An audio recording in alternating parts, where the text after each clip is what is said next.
Verb speak, S P E A K, speak, जिसका अर्थ होता है बोलना।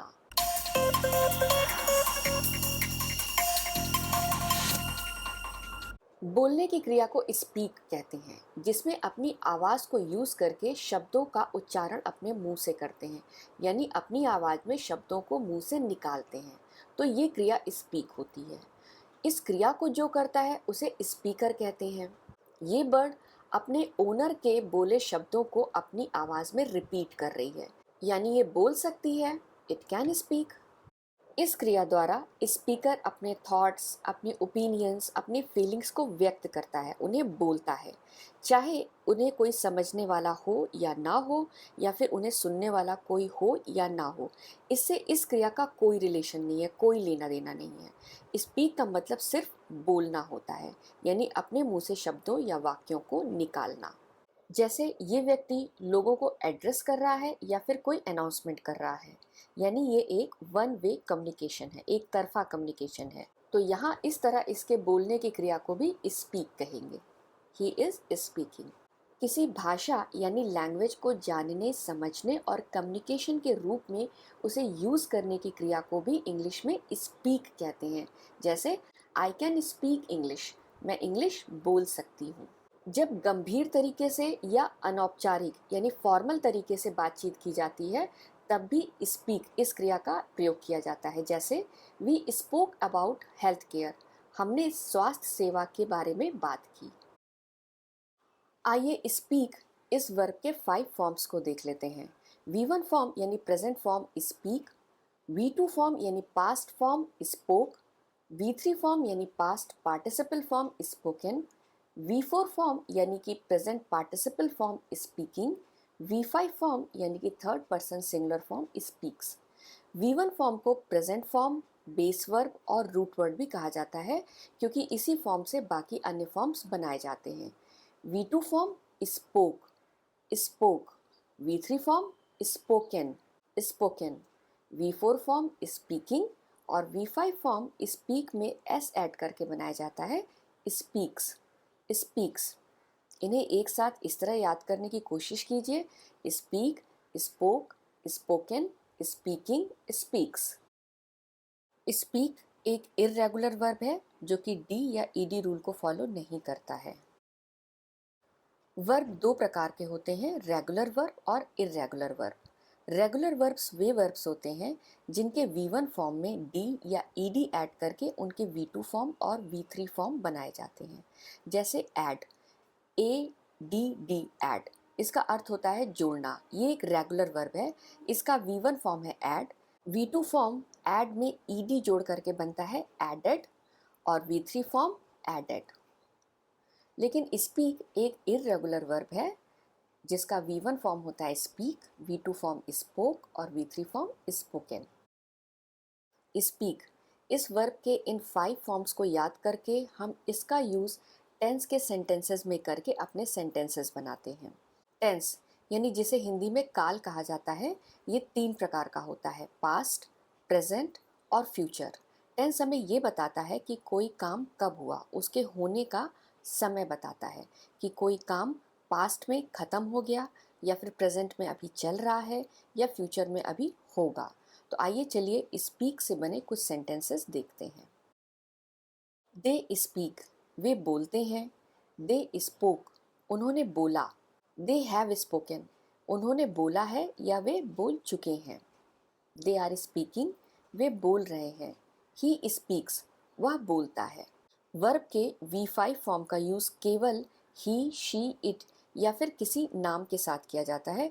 इसके अलावा इसका यूज़ किसी दूसरे सब्जेक्ट के साथ नहीं होता है। आइए एक पैटर्न यूज़ करके देखते हैं कि हमारे सब्जेक्ट दे और ही, इन्होंने क्या बोला।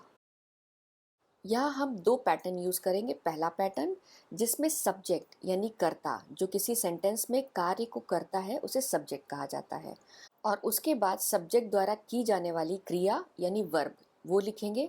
तो हमारा यहाँ पे वर्ब है स्पीक यानी बोलना। सब्जेक्ट क्या बोलता है यानी व्हाट, तो नेम ऑफ थिंग यानी जो वो बोलता है उस चीज़ का नाम लिखेंगे। तो ये हमारा हो जाता है ऑब्जेक्ट। तो इस तरह हमारा पहला सेंटेंस पैटर्न होता है S plus V plus O।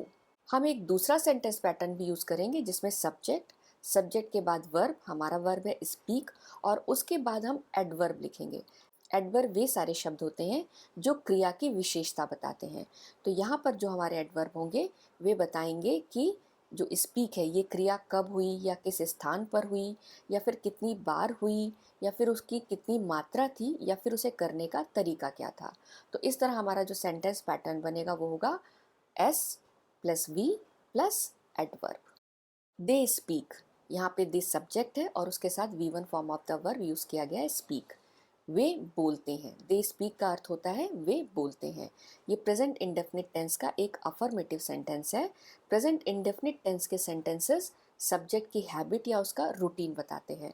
आइए हम अपना सेंटेंस पैटर्न यूज़ करते हैं, जहाँ पर सब्जेक्ट है दे, वर्ब है स्पीक और एडवर्ब है विद कॉन्फिडेंस। हमारा सेंटेंस बन जाता है दे स्पीक विद कॉन्फिडेंस, जिसका अर्थ होता है वे आत्मविश्वास से बोलते हैं।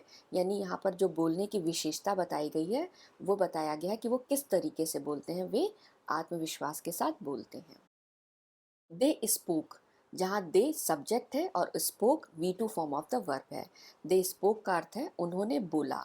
ये पास्ट इंडेफिनिट टेंस का एक अफर्मेटिव सेंटेंस है। हमारा सेंटेंस पैटर्न है ये, जहाँ पर दे है सब्जेक्ट, स्पोक वर्ब, फिर उसके बाद हमारा ऑब्जेक्ट यानी उन्होंने क्या बोला, what, a few words. They spoke a few words, जिसका अर्थ है उन्होंने कुछ शब्द बोले। दे हैव स्पोकन, जहाँ दे सब्जेक्ट है, हैव हेल्पिंग वर्ब है जिसे दे के साथ यूज़ किया जाता है, और साथ में V3 form verb spoken. They have spoken जिसका अर्थ होता है उन्होंने बोला है या वे बोल चुके हैं। ये प्रेजेंट परफेक्ट टेंस का एक अफर्मेटिव सेंटेंस है। ये हमारा सेंटेंस पैटर्न है जहाँ सब्जेक्ट है they, helping verb have, verb spoken, और साथ में ऑब्जेक्ट जो ये बताएगा वे क्या बोल चुके हैं या उन्होंने क्या बोला है। The truth sentence, they have spoken the truth, उन्होंने सच बोला है या वे सच बोल चुके हैं। दे आर स्पीकिंग, दे यहाँ सब्जेक्ट है, आर हेल्पिंग वर्ब है और speaking V4 form of the verb है। दे आर स्पीकिंग इसका अर्थ होता है वे बोल रहे हैं, यानी जिस समय सेंटेंस कहा जा रहा है उसी समय ये क्रिया हो रही है। ये प्रेजेंट कंटिन्यूअस टेंस का एक सेंटेंस है जो कि अफर्मेटिव सेंटेंस है। आइए अपना सेंटेंस पैटर्न यूज करते हैं। दे सब्जेक्ट है, हेल्पिंग वर्ब है आर, वर्ब है स्पीकिंग। दे आर स्पीकिंग, वे क्या बोल रहे हैं, English. They are speaking English, यानी वे इंग्लिश में बोल रहे हैं या वे इंग्लिश बोल रहे हैं। ही स्पीक्स, ही यहाँ सब्जेक्ट है और speaks V5 form of the verb है। ही स्पीक्स का अर्थ होता है वह बोलता है। ये प्रेजेंट इंडेफिनिट टेंस का एक अफर्मेटिव सेंटेंस है। ये है हमारा सेंटेंस पैटर्न जहाँ सब्जेक्ट है ही और इसके बाद हम वर्ब लगाएंगे स्पीक्स। स्पीक्स के पहले हम एक एडवर्ब यूज़ करेंगे जो ये बताएगा कि वो कब कब बोलता है, यानी उसकी फ्रीक्वेंसी क्या है। तो हमारा एडवर्ब है never, he never speaks.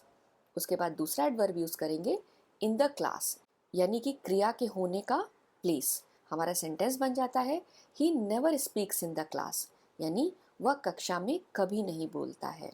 I hope आपको मेरा वीडियो पसंद आया होगा। मेरे इस वीडियो को लाइक और शेयर ज़रूर कीजिए, साथ में मेरे इस चैनल को सब्सक्राइब करना मत भूलिए। थैंक यू, धन्यवाद।